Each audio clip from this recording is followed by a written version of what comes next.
Hi everyone, so this video today is on negative indices, so when the power of a number is a negative.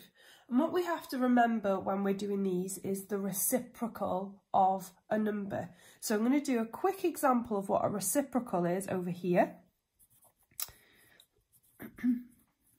So the reciprocal means its inverse or its opposite. And what we need to remember is that if it's not a fraction, it turns into a fraction. And if it is a fraction, it just flips over. And we know this word reciprocal when we divide fractions because we do the reciprocal of the second fraction when we are dividing. So the reciprocal of 4 would be 1 over 4. Okay, so we turn it into a fraction. Basically 4 looks like that, 4 over 1. But we never see this over 1 part because it's not necessary. 4 divided by 1 is just 4. So the reciprocal of 4 is 1 over 4. If we had 5 over 7, the reciprocal of 5 over 7 would be 7 over 5. So they just switch round, okay? And that's all it means when we see the word reciprocal. We must remember the word reciprocal when we're looking at negative indices because what the negative does is turn it into its reciprocal. So the power doesn't itself, the number, but the negative does, okay?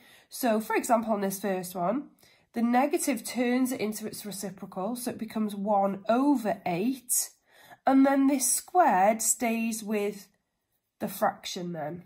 Okay, so then we're going to square each part. So 1 squared over 8 squared is 1 over 64. And it's as simple as that. So let's look at another one. 5 to the power of negative 3. So the negative turns it into its reciprocal. So 1 over 5. And then the cubed stays with the fraction. So then we do 1 cubed over 5 cubed, which is 1 over 125. Okay, let's have a look when it already is a fraction. So I showed you over here that if it already is a fraction, you just flip it over.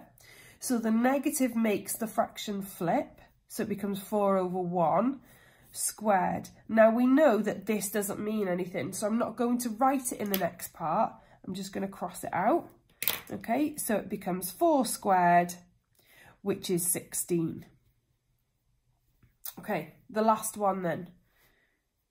This time we've got the power of negative 3, so the negative makes the fraction turn into its reciprocal, so 3 over 2. All cubed, so 3 cubed over 2 cubed. I don't need to get rid of any of them this time, okay, because they're not a 1. 3 cubed is 27 and 2 cubed is 8. So I would leave it as 27 over 8.